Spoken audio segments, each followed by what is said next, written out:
Now, I know most of you are going to be like, what?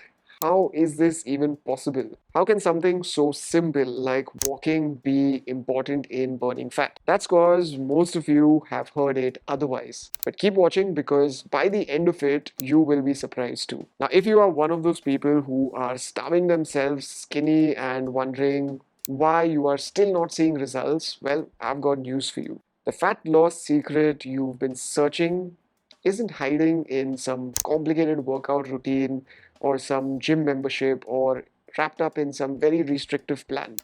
It's genuinely walking. Plain, simple, boring walking. And before you roll your eyes and click away, let me share three researched back reasons why walking torches fat better than your favorite HIIT class. Plus, I'm going to give you two practical strategies I use with my clients to turn their casual walks into some serious fat burning sessions.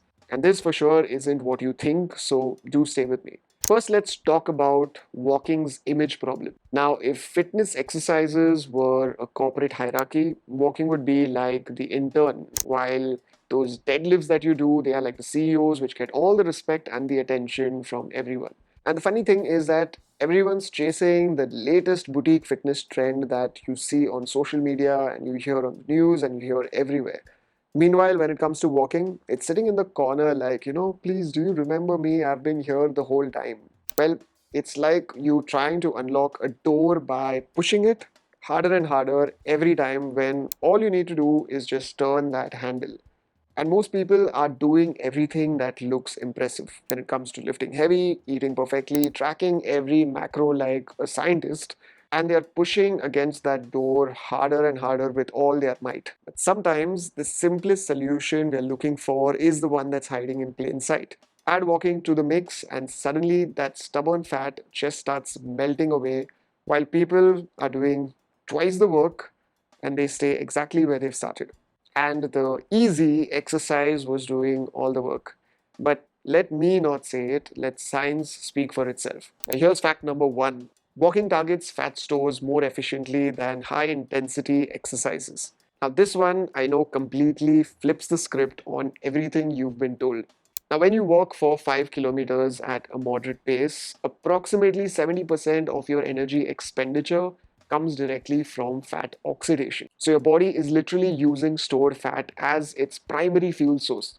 Now, if you compare that to running the same distance at a high intensity, only 50% of that comes from fat. The rest comes from your glycogen and other readily available energy sources. And I want you to imagine this. Think of your body like a smartphone. High intensity exercise is like running every app at once.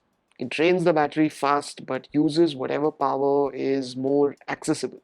And walking, on the other hand, is like running one efficient app that specifically just targets stored files to free up your space. And the beauty is because walking doesn't stress your system. So you can do it daily without you really needing recovery time. And try doing burpees every single day and you just see how long you last. But the benefits of walking, well, it goes way beyond just fat burning. And think of it in a very simple way that when you walk, you're not really stressed. You're just walking pretty casually, unlike when you do your high intensity interval training or if you're doing something like a spinning class. That intensity is very high, so your body also goes in a certain amount of stress. And if you've watched my other video, you'll understand that when your body is in a stress zone, it doesn't really burn fat. So here is another fact: walking enhances cognitive function by 60%. And this is not me, this is a Harvard research. Harvard researchers demonstrated that walking increases creative problem solving by 60%. Not 6%, but 60%. That's like you upgrading from a basic laptop to a high performance workstation. And think about every breakthrough idea you've had while walking.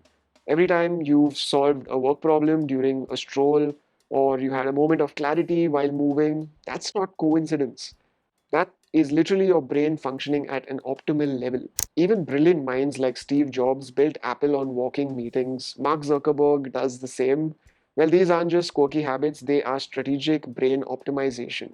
And here's something that is my recommendation. Next time you're stuck with a problem or you need to absorb information, do it while walking.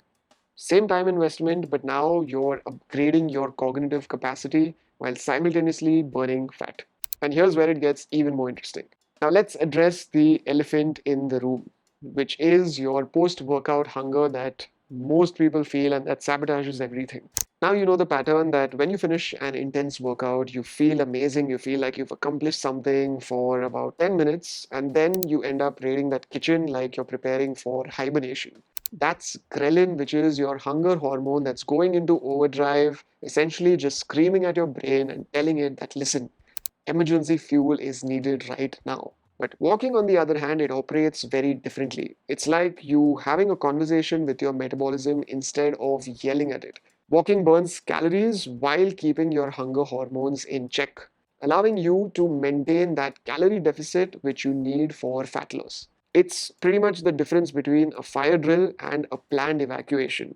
Now, both achieve the same thing, which is movement, but one creates chaos while the other one maintains order. Now, for anyone who's demolished their calorie goals after that successful workout that they've had, well, this is going to change everything. So let's get into the practical application of it. So here is the first strategy. Now, here's where we make mathematics work in your favor without you feeling like you're ever doing math.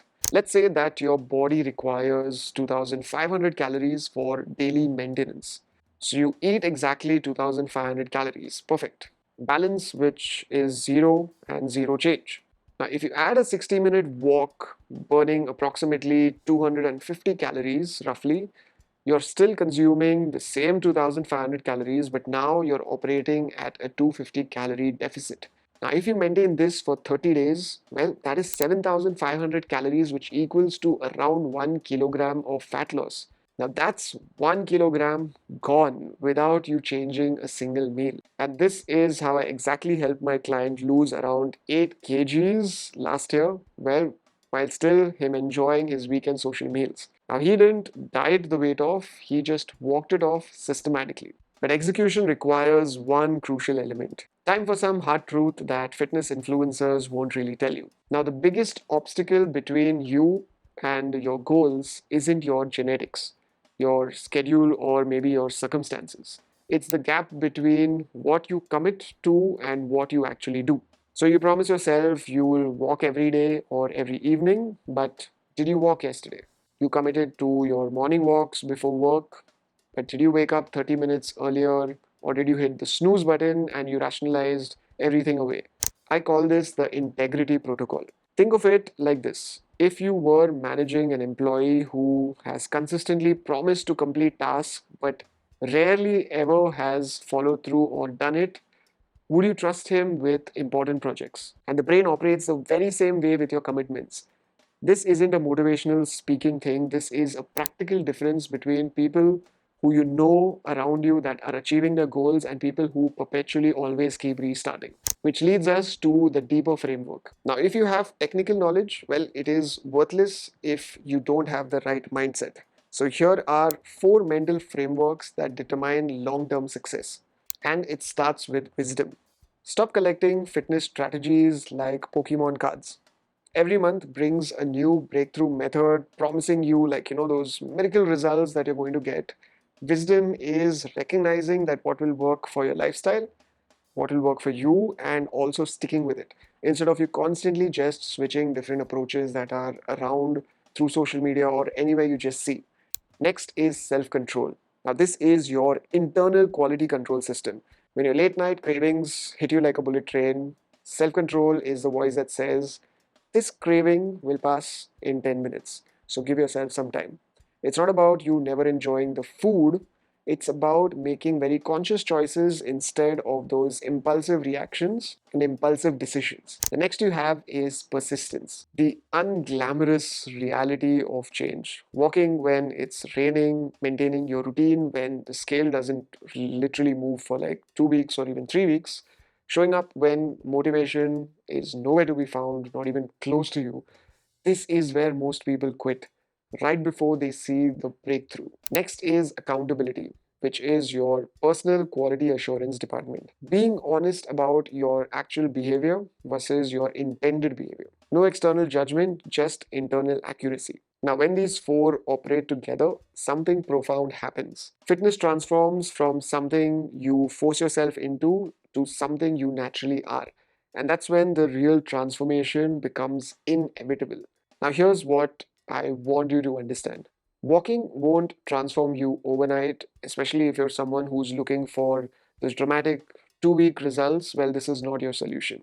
But if you want sustainable fat loss that doesn't require you to live like a monk, if you want to get lean while maintaining your sanity and your social life with your friends and your family, if you want results that last longer than your motivation, walking is your strategic advantage. You'll burn fat consistently, think more clearly, sleep better, and actually enjoy the process instead of enduring it. This is how I've helped my clients achieve their leanest physiques without any extreme measures. This is how a lot of busy professionals also maintain their health without having to sacrifice their careers or even their families. So you have to understand that you need to stop trying to force transformation and stop having to think of it that you only need to suffer to transform. Start walking towards it instead.